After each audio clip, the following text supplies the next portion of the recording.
Father, Son, and Holy Spirit, amen. Direct, O Lord, all our actions by thy holy inspirations, and carry them on by thy gracious assistance, so that every prayer and work of ours may begin from thee and by thee, be happening through Christ our Lord. Amen.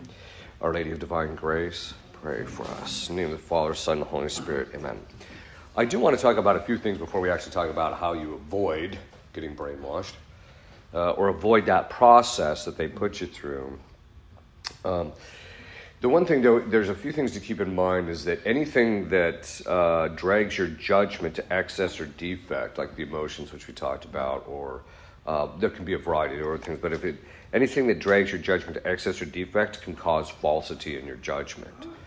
And so this is one of the reasons why precision is so important.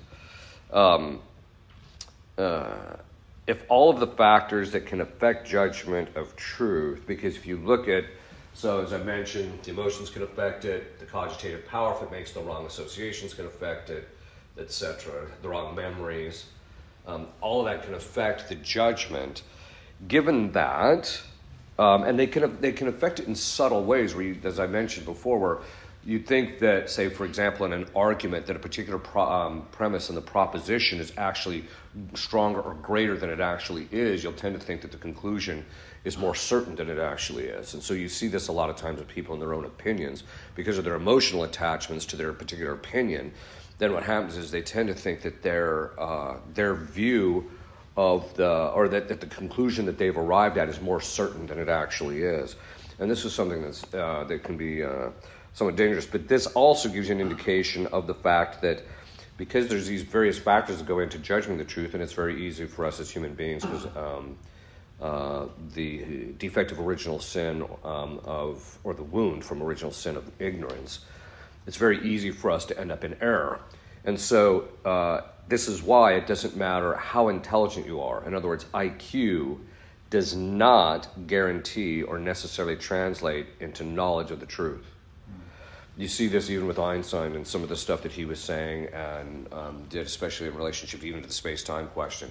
There were certain things that he ended up adopting from Kant, and so as a result of that, what he thinks the space-time thing is in reality is really has some issues about it. It can present some legitimate arguments contrary to it. But the IQ does not translate into knowing necessarily. It does not translate into knowledge of the truth. It does give one the ability to reach greater precision and accuracy, provided that the proper intellectual habits are in place. Also keep in mind that since the things that are created, and God is omnipotent, so however he thinks the thing is, that's the way it is. Because of this, it's impossible to argue with God, ultimately, at the final judgment, because what he thinks is the case is the case. So what he thinks you are is exactly what you are. And so whenever there's a revelation to the individual, he knows it's absolutely true. Okay. Things that affect the knowledge of the truth, we mentioned that the emotions. We've also seen that it's bad intellectual or moral formation. St. Thomas says that one of the things that clouds the inclinations of the natural law is bad moral formation. And you see this even with children in relationship to the transgender question. They're finding out, they're doing studies that they're finding out that 90% of the time it's the parents pushing the kid or doing the formation of the kid in that direction. Trauma, which is in the emotions, and combined with different kinds of formation, can affect the judgment of the truth. So if we talked a little bit about this, if a person's been traumatized, that stays in memory. The cogitative power makes those associations based on that. So when the image is prepared by the cogitative power, it gets affected in the person's ability to judge the truth of the situation. They tend to think that people are being meaner than they are, or they're out to get them, etc. Just lack of pursuit of the truth is something else that we're seeing. People just don't really care to even know what truth is. How do I know? Because I already have a conference called What is Truth, and nobody's paying any attention to it. Okay. Not that they should listen to me, but I'm just saying. Okay. Another thing is that can also affect our knowledge of the truth is unavailability of information. This is why I said that in the brainwashing process, part of the thing is you don't allow any contrary information, period. Because if you do that, it can confirm people in their thinking habits or in the cogitative power. And so you have to make sure there's no contrary information whatsoever. So this is why in not just in communist countries, but in any kind of dictatorial country, they have perfect and complete control over the news media, all the, any form of information coming in and out, the internet, etc. And the reason they have to do that is because if people start to think for themselves, and this is the whole thing, tyranny, communism, all these things don't persuade people ultimately in the end, intellectually. And so you have to keep their information away from them so they don't get persuaded otherwise. Okay. And that we mentioned, I was talking about how, for example, in this country, we kept hearing things like, for example, they're still doing it with the COVID thing. It's just constant on the mainstream news media where they're just constantly talking about it and talking about, oh, now we've got this variant and it could be bad and blah, blah, blah, blah. And there's just constant stuff. And this is an indicator that, that generally speaking, so one of the first things, so when you're talking about, okay, what can I do to keep myself from getting brainwashed? Well, the first thing you have to do is you have to have custody of the senses. Because what you have in relationship to what comes into the imagination is going to come through the senses. So when it comes to the news media, it has to be greatly moderated. And by moderation, I mean that in two senses. One is what you watch or what you look at should be within the confines of what you know to actually be the truth. The second thing is, or at least news agencies that are reputable, even those you have to do a certain amount of wading through. Part of the difficulty is, and this is something which people need to understand, is that when people go to study journalism, we've got this idea that the public operates on this idea, even Trump operated on this idea, that the primary function of the news media was to report the facts of what was going on so that people could look at it and then judge it for themselves. That's not at all how the news media views themselves. They don't view themselves that way at all. They do not see their job in just reporting facts. They'll tell you as much. When the first class that they go to in most colleges, they're told, your job is not to report the facts. Your job is to create a story. And there's two reasons they say that. One is to create the story in order so that people would be interested in reading it. I get that. I understand that. On the other hand, sometimes just the way you present the facts themselves can be sufficient enough so you don't have to create a story. The second part about it is that this is why it is fake news in a certain sense, but it's not just fake, it's false. I think that the more accurate terminology would be that it's false news, because they're telling you stuff that's just simply false, right? And so they as a result of that, because they see their function is to create a story, then the truth takes a secondary role. In fact, the truth doesn't, and especially when it becomes a matter of agenda, the truth has no bearing on it whatsoever, unless the truth happens to help you to create your story. But other than that, you just don't even pay attention to it. And so part of this creates a situation where their ability to be accurate is practically nil. When you read stuff in the mainstream news media, even what you read, you have to recognize, okay, probably, even if it's a reputable source, okay, probably 80% of the story is accurate, probably. The other 20%, I don't know. In fact, I don't even know which 20% that is half the time. So, for example, if they have a shooting at some place, all you can probably know is that, okay, we have a shooter. Is it a teenager? We don't know that. We hope so. They said it's a teenager. They said it's this guy. Do we know that? Well, we don't know that for certain. Why? Because it's just them reporting. And this brings up a very important point. One of the ways you're going to keep yourself from being brainwashed is keeping a perspective. If a group of people that's feeding you the information habitually lies to you, or is not capable of telling you things accurately on a habitual basis, why would you pay any attention to anything they say whatsoever? In fact, integrity, human beings have a natural inclination to recognize that if someone's integrity gets compromised, at least in the area of the integrity has been compromised, the person is not to be trusted because of the fact that they've shown that they're not trustworthy in that area.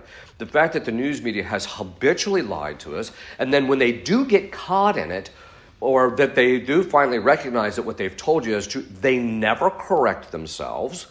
Or if they do, it's on page 25 instead of, the first page saying, hey, we got this wrong, just make sure everybody. And as a result, and it's all in this attitude that, well, our people will not judge us if we correct ourselves, then it'll make us look bad. No, it actually makes you look good. Not correcting yourself makes you look bad, because then people realize you can't trust these people. And so generally speaking, in relationship to the mainstream news media, you can't even trust 99% of what they say. Or I shouldn't say that. You can't have certitude about what 99% of what they say. That's the problem. And how do I know this? Because I've seen this stuff myself. I've been places, and then you see the report, and the report has no bearing whatsoever on what actually happened. Or one time, actually, I was interviewed, and I was on the front page of the Lincoln newspaper. I handed them a written statement. They couldn't even get that right. And these aren't people that are necessarily malicious that I could see. But it just tells you there's an inability to do that. And so I think we have to just recognize that most media is fiction. This is when they say that your job is not to convey the facts, but it's to create the story. Well, then basically they're fiction writers, right? And then the fiction writers, whether it has an agenda or not is not clear, depending on the page. Sometimes it does, sometimes it doesn't. But this is an important thing to keep in mind, that the source that you're listening to, even the best of them, doesn't always get everything right. And so you have to investigate this stuff for yourself. That's the second component. So the first thing is you have to have custody of the senses.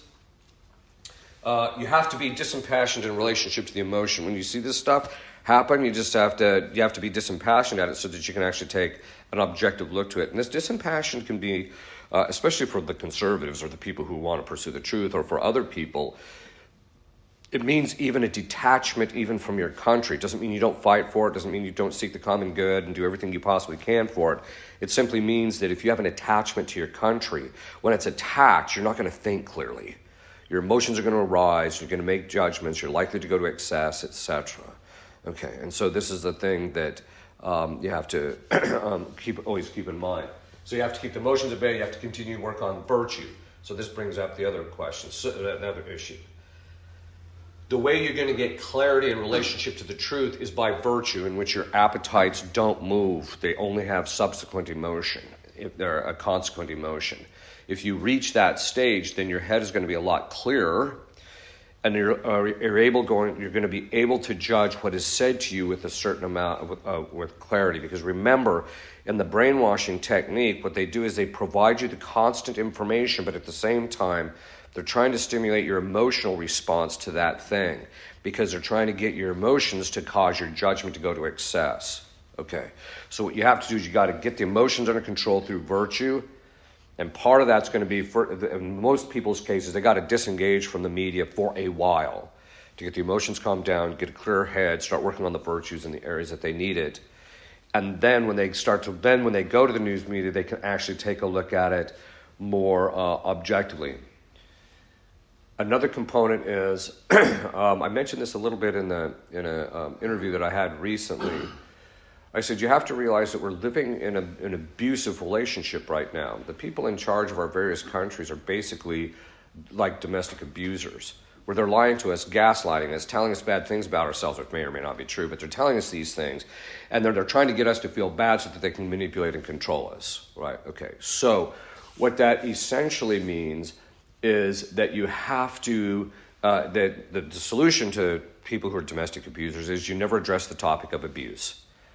So if a husband comes in and tells the wife, you're fat, you're ugly, you're this, you're that, you don't say, I'm not fat, because the minute you do that, you've legitimized the topic of discussion of your weight. Okay, so you don't do that. You just simply go to the person and say, if you have a problem with my weight, that's your problem, not mine, right? So you have to shift it to where the real problem is. Where's the real problem? In the abuser's abuse. That's where the real problem is. Okay. The same thing actually applies in relationship to how they tell us these particular, the news media, the government, a number of different agencies, not everybody in the government, of course, but most, it seems these days, the deep state, etc., they're going to be saying things and doing these things, and they're trying, we call it the narrative, but what they're doing is they're controlling the topics of discussion all the time by what they put in the media, by what they talk about, etc. And so the danger becomes you're getting sucked into focusing on those particular topics of discussion. Now, at times they do have to be addressed, but normally speaking, we just have to stop looking at those things. When they sit there and they say, the United States is racist, all white people are racist, la-da-da-da, you just have to, look, we're not even going to talk about the race issue. Which, by the way, a number of black people have said, stop talking about it and it'll get better. But you just don't talk about that and just talk about, have you always had a problem of accusing people of things that you're guilty? In other words, you have to keep your focus on where is the real problem. The real problem isn't in the thing that they're proposing. That's not where the real problem is. So whenever they're telling you things or doing these things, they're trying to draw your focus to those things. And you've got to be able to stand back and say, and look at it more objectively and say, where's the real issue here? Well, the real issue is that we have people who aren't following the Constitution. They're basically doing whatever they please. They're not following the rule of law. They're gaslighting people, etc. So that's what the real approach has to be, because as long as we enter into the discussion about the topics that they're proposing for the narrative, we will never win. We're ceding control of that to them on the topic issue, and we have to stop that. Okay. So one of the principal ways that you're going to do that, then on a concrete level, is that means there has to not just be custody of the senses, there has to be custody of the mind, the imagination. You've got to keep your mind off of the stuff that they keep doing this, at least for a while, to get some semblance of clarity on relationship to these things. There's another reason for this too, is because remember when I told you that they're trying to strip the cogitative power of its habits by constantly giving you stuff? Then what you have to do is you have to confirm the cogitative power in its right-ordered assessment or association, at least from time to time. So one of the principal ways that you're going to do that is when you hear this stuff, for example, when they say all white people are racist, you just say, look, not all white people are racist. You just have to think that to yourself from time to time, just to make sure that the cogitative power knows, A, that that's not true, but B, that it's this you're setting up with this individual, this source of information, the recognition that it can't be fully trusted, right? Okay, so there's that's actually occurring. But then the other part of it is, too, and this is something that's really key, we do not live in a time where people can be mediocre in their knowledge of the things that they're going to be investigating. You can't sit there and just get a smattering of news from time to time and think you're okay. Because in the end, what's going to happen is over the course of time, if you don't investigate the truth for yourself, you either need to rescind from that stuff pretty much altogether, or you need to, if you're going to look at it from time to time, investigate things enough to know exactly what the actual story is in relationship to the narrative. So it's study that really constitutes how you're going to keep from getting brainwashed. So in relationship to the news media, it's curiosity. It's the vice of curiosity, wanting to know this, that, and the other thing. I mean, the Rittenhouse trial was a little on the silly side, frankly, at least from the point of view of the fact that people were literally watching blow by blow on it, and you're just like, really? What we should have been doing is just praying so that we had a proper outcome, and then when it came out, just take a look at it. But then if we're going to pay attention to it, curiosity just wants to get the little bits and pieces of information, whereas studiosity actually studies the science behind it, to study the things that are actually going. So if you're going to deal with this stuff, in other words, part of the intellectual formation, the cogitative power, but also, as we talked about in relationship to the judgment, it has to be formal study. You actually have to study this stuff. Otherwise, you're going to be easily sucked into their discussion of the narrative if you're just getting bits and pieces of it, or if you're just looking at it for the entertainment value or what have you. You have to do formal study in relationship to these things. Okay. So, building a virtue, custody of the senses, custody of the mind, building of the sciences, this is what you have to do. So if you go back, the second thing is you have to practice what they used to call mental hygiene. And that was in the 50s. It was kind of a term that they did in the 50s. And basically what that meant was that if you had, not just patterns of thinking, but if you had memories that were false or that needed to be addressed, that you actually went in there and took a look at those memories, made sure those memories were accurate, etc. And this is even true of what we've studied in the past. We have to take a look at those things and be objective about it. So you've heard me say, at least indirectly, if you read the history of the United States, they paint certain people as just these quasi-gods who are perfect in our founding. And, for example, some of the founding fathers, and they don't talk about some of the underhanded stuff that they were doing, too. Doesn't mean that we reject them, that we reject the totality of what they did, although there are some issues with the founding. Especially in the Constitution, there's some non-Catholic aspects of it. But if you look at it more objectively, then you can actually take a more objective look to this. So it basically means that even in your studies, you have to be willing to follow the truth regardless of the cost. You have to be willing to suffer. And then once you pursue that in the knowledge, you're going to have to correct your understanding or your knowledge of these things. This is slowly starting to happen. People are slowly starting to realize, because historically everybody thought, the Republicans are fighting against the Democrats. But now everyone's starting to realize, well, no, they're just both on the same team, right? They're both just two sides of the same coin.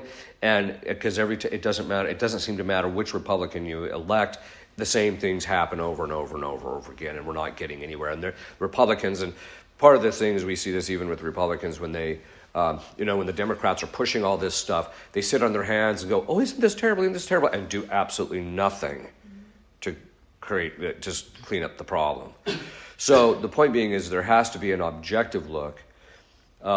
There is kind of a preferential bias that people can have where you prefer something, and so you tend to think, well, because I prefer this or because I like this, therefore this particular news agency is actually accurate or true. And again, it doesn't matter. You have to be really objective in relationship to that stuff. But the ultimate goal is to what is the reality. So, and that brings up the other part of it. So the media is precisely that. It's a medium between you and reality. And if you're going to know the truth, you got to get to the reality and put the media aside for a while at least. Doesn't mean from time to time you don't look at it, etc. But if you're really going to know reality, you're going to have to put it aside and study reality itself and take a look at it. This is one of the reasons, and how do we know this is actually true? They'll make these sweeping statements in the government about X, Y, and Z that's going on in the country, and then I'll travel someplace and I'll look around and like, this is completely false. So, for example, they'll sit there. I actually saw this before I went to Rome in September, and they said that it's shut down. There's practically no tourism. There's nothing going on there. They're still on lockdown. Some of them were even saying, which is basically past information, they'll say stuff like that. They'll say that in order to get into Italy, you have to have these 45 different forms to prove X, Y, and Z, etc. And then when I went to Rome, I found out that 95% of that was completely fake news. The only thing you had to do is have a negative COVID test to get on the airplane. You get over there, you had to fill out the form for them so that they would know that you didn't think you had COVID. They stamped my passport and just walk right in. And when I was there, the only people that required a vaccine passport or wanted a passport, or actually they have a green app so that you can show that you have a negative COVID test, you can use that as well, were the high-end hotels and high-end restaurants. Everyone else didn't care. And the streets were absolutely packed with tourists, So many of them from the United States. So it was completely false news. The point being is that you have to actually get on the ground and actually take a look, or talk to people who have been on the ground and who are trustworthy in their ability to report these things. The point being is you have to look at reality. You have to put the media aside and stop using it as the thing that's getting between you and reality. And so this is one of the real issues. So that means there has to be media fasting. There has to be a certain moderated use of it, etc. You'll also notice this just even generally, and even how they report on people and things, you find out that it's just, completely inaccurate when you actually get to it. And a lot of it is, again, because they're trying to paint a specific picture, because they're trying to manipulate people. The other thing is to recognize that you are one of the people in a control group. One of the things we also have to recognize is the fact that we are all members of a control group in a gargantuan experiment in social engineering. This is what this is all about. It's all about they're trying to restructure society through social engineering. Now, let me be clear. Social engineering is not necessarily bad in and of itself. You can socially engineer the culture so that it maximizes people's disposition to develop virtue. It can actually be a good thing by promoting certain things, etc. But that's not the issue here, obviously. So social engineering in and of itself isn't bad, but it's being used as a weapon to basically control and to manipulate people. And so we have to recognize that we're part of that. So back up. So if they're trying to strip you of your mental habits, you have to reinforce your habits. That means doing the study, making the proper judgments, keeping your head cleared, not getting sucked into the discussions, etc. The opposite side of it is recognizing that what they're telling you is by and large either false or unreliable. And so there has to be something that has to be consistently done, because as I mentioned in part of brainwashing, if they keep making these associations and you keep hearing it and you don't correct the cogitative power in any way by looking at it differently, eventually it's going to start making that association. And you may not even recognize that you're actually making it in certain things. You actually see this in the church, especially, where the neoconservatives have drunk the Kool-Aid, so to speak. They've accepted certain things about, the past and Vatican II, etc. And as a result of that, and they don't have precision in their knowledge about what binds and what doesn't bind in the form of conscience regarding what we believe. And so a lot of times what they do is they end up believing certain things that are actually, even though their desire is to be orthodox, they end up believing things that's actually contrary to the faith without even realizing it, because of this constant thing that they've heard their whole lives, etc. I'm thinking especially in terms of, for example, the attitude that that when it comes to non-Catholics, that their ability to get saved is just as good as ours. Well, no. Pius IX condemned the proposition that you can have the reasonable hope in the salvation of non-Catholics. So there's and people just say, oh, well, God wishes the salvation of all people. That's true. It's always been a teaching of the church that God gives everybody sufficient grace to be saved. But it's actually unreasonable to expect that someone who's cut off from the bark of salvation, at least on the material level, is just going to skate right into heaven with the rest of us. Not that we are going to either. But the point being is that there's this attitude that, we don't have to worry so much about the Protestants being saved, etc. And that's actually not true. The reason you get them into the church is precisely because it's the only bark of salvation. Okay. So this brainwashing has actually occurred in very subtle ways. Okay, so that brings up another issue then. So how do you overcome brainwashing in relationship to that? Well, you have to be able to stand back and take an objective look at what's the criteria for the truth. Well, the criteria for the truth is reality. Okay, not what people tell you, it's the reality of it. So sometimes what the people tell you is the reality of it, but sometimes it's not. Or it can put you in the direction of the reality, but sometimes it doesn't. It puts you in the other direction. So it's reality that has to be the case. Well, what's in reality is, and this is the key thing, revelation, God revealed insensible reality. And then the magisterium throughout the course of time is something that you can actually study in reality. You can get the documents. You can just read the documents, read them yourself to actually study what exactly is what the church has always taught. Second, you must avoid this, because this is something that we're seeing in the church, and you even see it in people in the culture. Do not go to interpret what you see in reality from the point of view of what you've been told. You have to look at the reality and just strip it down and just say, what are they saying here? And it's the same thing in relationship to the church. You see this in relationship to certain things, especially in the area of ecclesiology, right? And so you have to look at it, what has the church, objectively speaking, in reality, through its whole tradition, taught us about X. I'm going to look at what has it always taught us, and then I can assess what I've been told. And that's going to be a key issue that going forward that people are going to have to do. The same thing actually applies even in relationship to living in society and living in the government. That is, we have to basically get to reality, find out what the reality is. And if I don't know the reality, then one of the ways I keep from getting brainwashed is, or not falling into error myself by my own judgments, is recognize, and this is where the precision comes in, I only have a certain degree of certitude in relationship to this information. That's all I can know. It may or may not be the case. It seems like it's the case. It's likely to be the case, but I don't have certitude because I wasn't there, I didn't see it, etc. Or I don't see it necessarily. And so this is something to keep in mind to keep yourself in check. Because of people's emotions and because we're starting to get brutalized, people's emotions are really starting to affect your judgment. Okay, so maintain your prior intellectual formation, especially as a Catholic. And this is going to come by reading and studying. Maintain your intellectual habits. You're going to have to study a little bit more or firm them up. You're going to have to cut yourself off from the constant barrage. You're going to have to seek contrary information. This is why alternative news sources are actually helpful. They're not absolute. You can't be, not even they can be trusted 100%. Part of it is, too, is if you have a measured judgment and you're trying to keep your emotions at bay, you'll be able to detect things that are false or a little ridiculous pretty quickly. So, for example, when Q came out, I watched it. I'm like, well, this is kind of interesting. I didn't know quite what to make of it because I didn't know the source.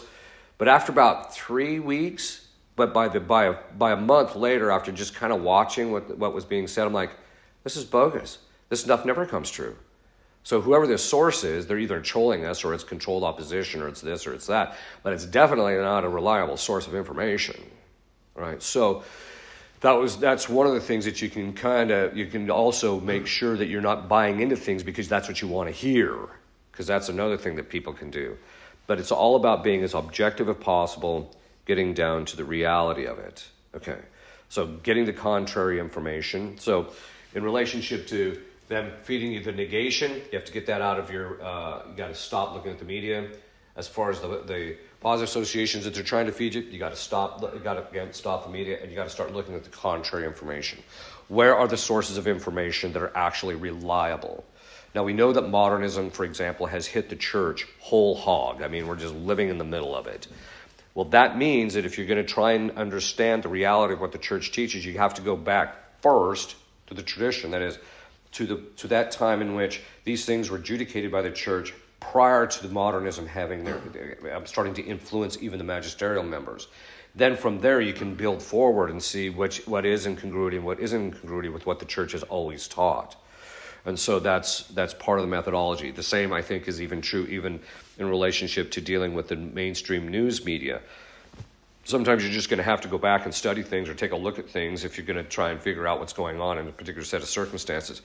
A lot of times what I'll do, too, is like, for example, I always do this whenever there's a mass shooting in a school. As soon as people tell me about it, I always tell people, I'm going to wait for about anywhere from 2 weeks to 2 months before I actually start taking a clear look at this. And the reason being is because of the fact that it's usually about that time that people who are doing the serious digging and taking a look at the reality will start bringing up information that was unavailable in the initial stages when that was happening. And then later you find out, okay, there's a whole different complexion to this situation. So, for example, we know that in many of the cases of these school shootings of these teenagers, that 80% of them were on psychotropic drugs. So I just tell people, I wonder if he was on psychotropic drugs. Then, like 3 weeks later, he was on psychotropic drugs, right? Or the other thing that you'll find out is that a percentage of them, we're still trying to figure out that, are connected to people who are CIA or ex-CIA or FBI or ex-FBI. So they're connected to these things. And this isn't conspiracy. You can go and look it right up. You'll find out that this guy's father used to work for the CIA. So like there's some weird connection about that. Do we know what that means? No. Because ultimately there's a certain amount of indication, okay, we're seeing this pattern, but we don't know what the pattern is fully revealing yet. So again, don't judge the thing by saying, oh, this is a CIA operation. Well, it could be. On the other hand, it might be the type of thing where there's some other pattern that we're not fully aware of. So don't judge the things, or trying to judge a thing when it doesn't admit of that degree of certitude. That's one of the clear things. But when it comes to the counter information, you have to be careful even with that. And that means you have to size it up for when you know they're actually true or not. Okay, yes? Keep in mind, though, that when something happens, oftentimes the most accurate part of the story is when it first comes out. Yes. Because the swamp has not had a chance to put a spin on it or put the message out. That's right, yeah. So you'll get tidbits that come out and... Yeah, which is actually what I'll do is sometimes that's what I'll tend to do is I'll take a quick look at it first, and then I'll just sit on it for a while.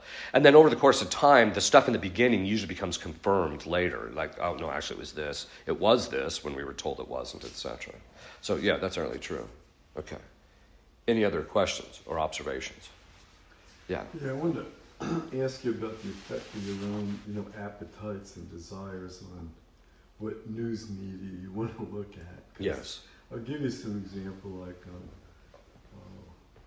well, one thing is, let's say you have a weakness where you want to make money in the stock market. Right. So then you turn on a financial station, they'll tell you, buy this because of that kind of thing. And right. so you want to make money, you end up buying it, and it goes down, right down to... Right. One of the point is that I have this weakness. I might have gone to get an MBA and know how to actually analyze a company, but you don't want to take the time. Your desires kind of take over. Right. You listen to this without kind of because that's what you want. Right. You listen to it, and then before you know it, you're off in the wrong direction. So. Yeah, it ultimately boils down to, okay, so the emotions or the appetites draw our judgment to excess or to defect. Right. But when we're judging, when we're in the process of making a judgment, when that the image is being affected by what's in the imagination, a technical term for this is called precipitation. So what happens is that when that's happening, the information, unless the possible intellect from a prior set of habits, so if I've already studied this thing independently of that, and I've developed a proper set of habits in my judgment where I can judge the thing accurately, then when it comes up, and even if I have an emotional response, my judgment from the habit inclination is going to look at the image in the imagination and say, no, that's not quite right, or that's too much. Mm-hmm. Right. If I don't have those set of habits yet, I don't have anything that's going to countermand my judgment, and so I'm likely to think that thing is accurate that I'm experiencing. Or if I'm in the habit of judging it in the excess, when the excess occurs, I tend to judge as it's true. For example, the easiest way to see this is in relationship to anger, right? When somebody who's been needling us for long periods of time does something, and it causes us to be angry, and then we judge, well, I'm just going to bite this person's head off because that is proportionate to actually what's going on here. Well, what's happening is my emotion of anger is causing my judgment to think that biting the person's head off is a proportionate thing, because my judgment proportions all out of whack because of my emotion that it's looking at, right? And if I've been in the habit of anger, I don't have any contrary habit to make myself say, okay, wait a minute, whoa, I got to back off here. Okay, what happens is, and this is one of the real dangers, is that in the intellectual formation of children today, they're constantly putting the emotional stuff next to the truth. And so that way the person judges whether something's true based upon their emotional response in relationship to the thing. So we even have Catholics doing this, or good people doing this, in the sense that they might have a real love or a real attachment to the church or to their country, what have you. And so when they hear things where somebody who they judge has been doing a lot of damage gets, shot or gets hauled off to jail or what have you, there's an attitude of, yeah, finally justice is done. Well, we don't know that necessarily, right? Sometimes we do, sometimes we don't. But the point being is that we tend to judge things to excess because we're in the habit of judging them to excess. And so when we're in the habit of judging them to excess, then our judgment of the truth is going to be in excess. And that actually creates, that intellectual habit creates a preferential bias. So when we go to judge, we tend to judge things are true because it fits my emotional response in relationship to these things. That's the danger. That's why the virtue is so absolutely key in getting the emotions under control and looking at something in a completely disimpassioned way is the only way we're going to proceed forward.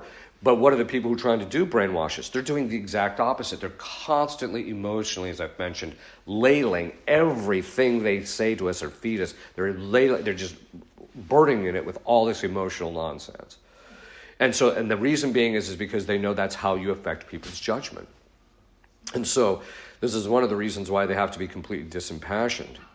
And usually what that means is that if we've been judging things that way for a while, so for example, if we've seen, if people, because I'll just give you an example, you see among people, they'll look at the Democrats and say that the Democrats have been doing a lot of damage. And so they see the Republicans, at least on the face of it, trying to contravene them.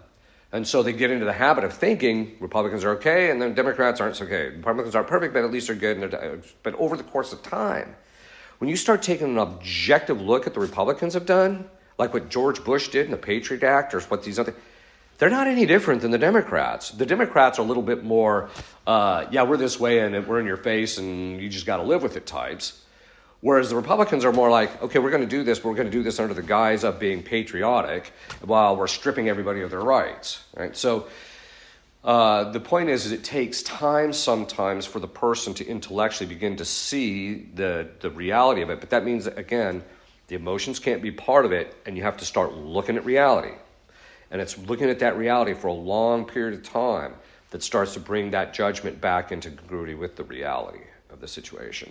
So, right now, we're living in a system where it looks like that we have a choice between, one party and another. Well, they're just the same party, just two different faces. And that's a problem, right? I mean, they say, oh, well, it'd be bad if we had a one-party system. We have a one-party system. It just doesn't look like we have a one-party system. So, so that all being said, the real issue is reality. We have to get back to reality. So recognizing that truth is objective, trying to be as objective as I can. If you're being emotional, put the thing on hold for a while until you go back to taking a look at it. So it took me, there's only been 2 books I've ever read that when reading the book, I got so angry I had to put the book down. And one of them was called The Naked Communist by Scozen. And in there, I got so angry because there was stuff that was going on in relationship to the 40s and 50s and how the communists in the 40s were already sabotaging the military activities in relationship to Russia, already in the 40s. And then he starts recounting of how they sabotaged things in Vietnam and all this other stuff. And so, but that just told, so when I recognized that, I recognized, okay, for me to take a more objective look at my country, the objective look of how God sees our country, because that's what we should really be trying to strive for, and how we look at this, I need to stand back and take a look at this thing dispassionately and recognize I have an attachment to this thing, and I need to detach from it. I still try and do as much as I can for our country. That's not the issue. The issue is that I'm detached from it now, so that it's when it happens, I can like, well, there it is, right? In relationship to the church, it's the same thing. So, we should love the church and promote the church. It's the bride of Christ, etc. It's the mystical body of Christ. But in the end, the thing that the church itself is ultimately a means to God. And so ultimately, I should say this, the state of the church is what people tend to have an attachment to. And so we have to have a detachment from the state of the church while still promoting its well-being. Because if we don't, what's going to happen is when bad things happen in the church, we're going to get upset. It's going to start affecting our judgment, etc. And that's a problem. Whereas the attachment we should have is ultimately to God alone, and then everything else in reference to that. That's it. So Well, that's the emotion that drives people out of the church. exactly They're it. fed up with the state of the church. Yeah, that's right. Yeah, it's that attachment to it. He's obviously letting it decline for a specific reason. So, he's, for example, in relationship to the fact that there's a lot of bad clergy, well, St. John Eudes said the way he chastises people is through bad priests. Well, here we are. So in that sense, the spiritual aspect of the chastisement is quasi-begun. We're not fully there yet, obviously, but there it is. It depends on your state in life. So I think that there's some things that it's good to pass on to people and that you should pass on to people. If you have clarity, how obligated are you to help people to find that clarity? Well, it depends on your state in life. If you're a nun in a contemplative convent, well, you don't have a whole lot of obligation to help people outside in that regard. Except for maybe to pray for them so that they see the truth. Whereas if you're in a position of respectability or have a public standing of some sort, then you would probably be more obligated to it. Of course, there's a whole set of principles that come into what you say and when you say it and how you say it. So there's that. How much should you discuss this stuff with people? Well, because of the fact that I talk about this in my conference on negativity, where if you're constantly talking about all the stuff that's negative, it's just going to take you down. It doesn't mean that from time to time you don't talk to people who do have good clarity about these things. You should talk to them from time to time, but no more than is necessary. Why? Well, because ultimately, part of what's happened is by them controlling the narrative, they've got us wasting enormous amounts of time talking about the topics of their narrative. That's true. Rather than, I should just read something about the church, about the faith, or about, or study some aspect of philosophy or something. People just don't even think on those terms anymore because they're just sucked into all the news media. And so the point being is that I think you should talk about it with people because you have to be reasonably knowledgeable about what's going on in the world, but you shouldn't pursue it much more than is necessary, depending on your state in life. The other thing is in all of this, as you were talking, I also, I kind of began to mention it, but I need to mention it more directly. We have to all admit that in varying degrees, we've all been brainwashed in various areas based upon the public, how they've been framing things for the last 50 years in the public forum and all of this, saying that this is an important issue and that's an important issue when you find out later it's not important in the slightest.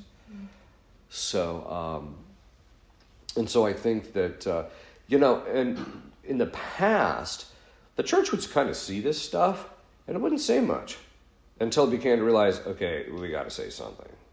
But it didn't get sucked into always making commentary on every single thing that happened in the public forum. It never did that because its object that is proposing to us, namely God and what the teachings about God, is above and beyond all this stuff, so they never got mired down in all this nonsense. So, but now the fact that you have all these, the bishops making statements about racism, and the bishop, at which you can talk about the objective moral criteria, but the church has already made that clear, that racism is immoral. The fact that there's a variety of different things. There's just a variety of different things that keeps being proposed in the public forum. Like, quite frankly, the church doesn't need, or the bishops don't need to get too involved. They do now because they let it go on. But if in the very beginning, when gay marriage was starting to come up, if they would have just stood up, that's an abomination, a sin cry unto heaven for vengeance, let's put an end to the discussion and move on. If they would have done that, then we'd be fine. But now we've got this scenario where we've got gay marriage and this and that, and now we're talking civil unions and blah, blah, blah, blah, blah. Well, now the church is going to get sucked into talking about it because it didn't do it in the beginning. The point being is that our own mindset should be that we really need to be studying the things that are important and not spending all this time watching YouTube videos and all this other stuff about all the most recent current events and all the stuff that's going on. We should watch a certain amount of that, but no more nor less. That's why people will send me stuff that's like 2-3 hours long. Father, take a look at this. What do you think? I'm like, I don't have 2 or 3 hours of time to devote to that.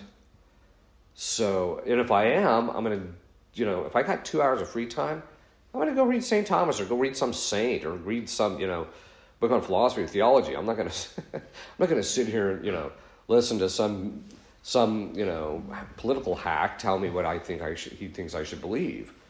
So anyway, the point being is that our focus has been distracted away from God, and that's, I think, the real danger. Well, it says it right in Scripture, it's better to hope in God than in princes. Yeah, right.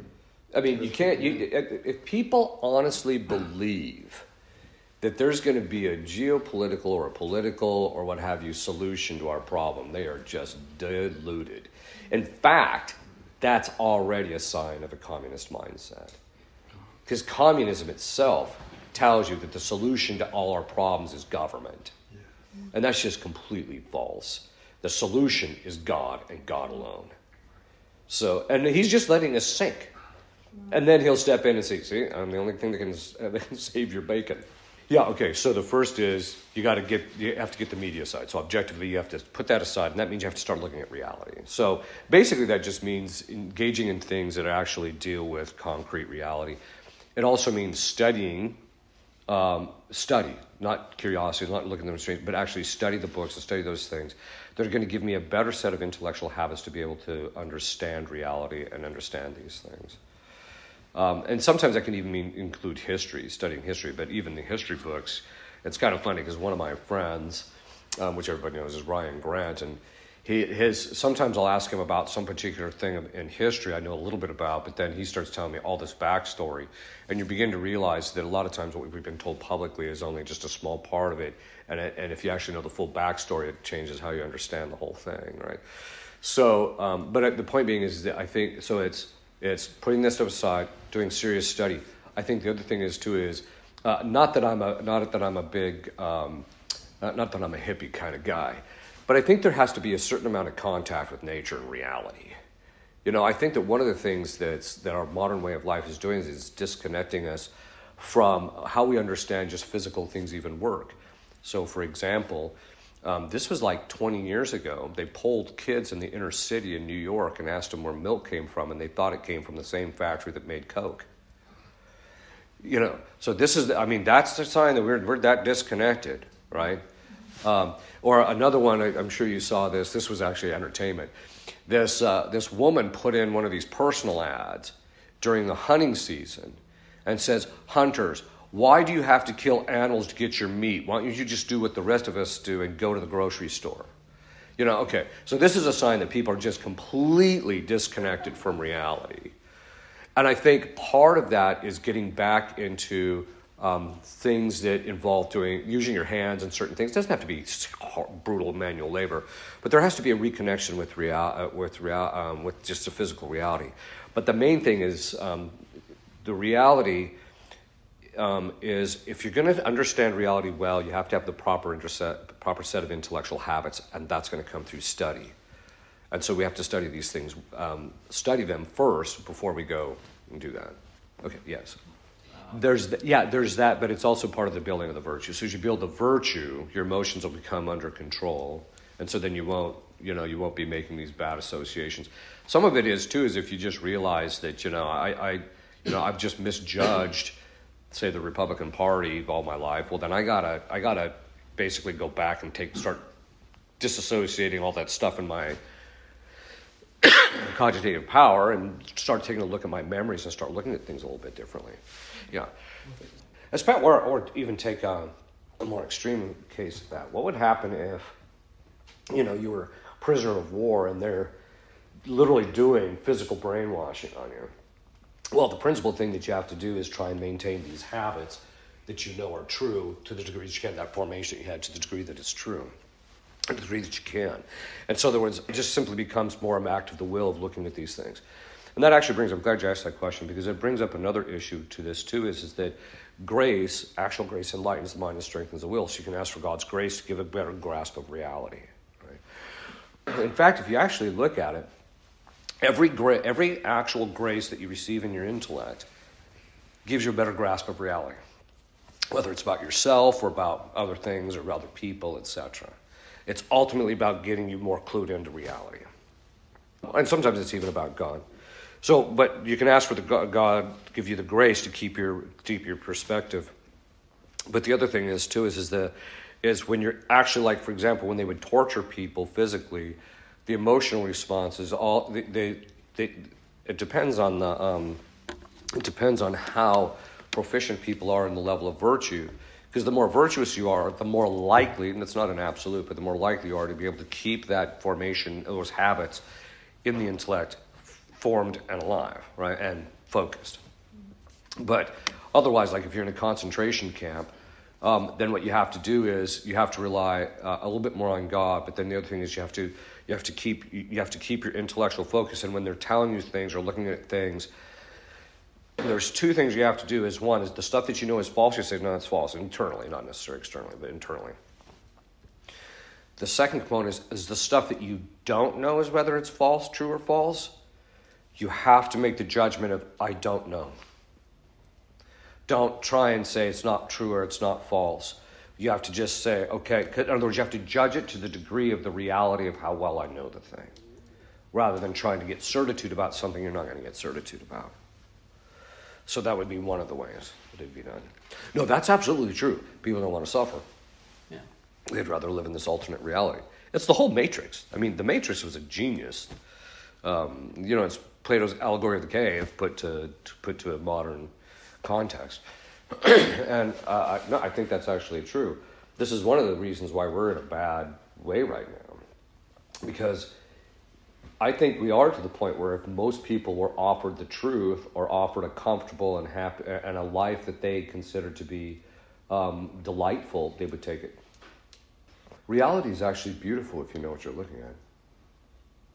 And even when the sunset and stuff like that is actually a more pronounced aspect to it. But that's actually it. If you get away from the news media and get away from these things and actually get back to reality and look at it, you have a perspective where, yeah, okay, we're about to get a good spanking. But God is still good. Reality is still good. Things are still good, And so I think you'll tend to judge them less worse than they actually are. On the other hand, you can get people who will not actually look at the reality of human sin, though, either. Like the bishops. One of the fundamental problems I think we have with bishops is that they simply will not allow the discussion that there's a lot of people that are just downright evil. Oh, well, charity says you can't. Oh, shut up. It has nothing to do with charity. We can look the fact that we have, child trafficking going on, or female trafficking going on, or human trafficking going on. The fact that we have, abortion and all this stuff. I'm sorry, there's just some evil people out there. So there has to be a recognition of that. But that can be counterbalanced with looking at the reality and saying, no, things are still beautiful. God still does provide. Mm-hmm. And even when we go through the chastisement, as brutal as it is, even when he may let us cause our own chastisement on ourselves, which Our Lady said at Akita, the fact of the matter is, he still moderates it. He's not going to let us wipe the entire species out, right? He's not going to let us suffer so much that it just is beyond every single human being's capacity to sustain. It's still going to be moderated to some degree or another.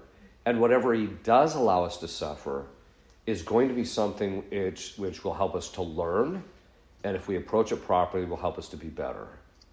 So he's never going to let it get beyond that. Now, that doesn't mean that there aren't certain people who are so intellectually, emotionally, and morally fragile that the minute they get a hangnail that they don't pass out and reach for the gun to blow their head out.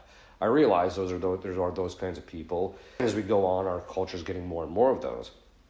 But to those who are trying to be faithful to him, this will turn out for our betterment in the end. Okay, well, if everyone will kneel, I'll give you a blessing.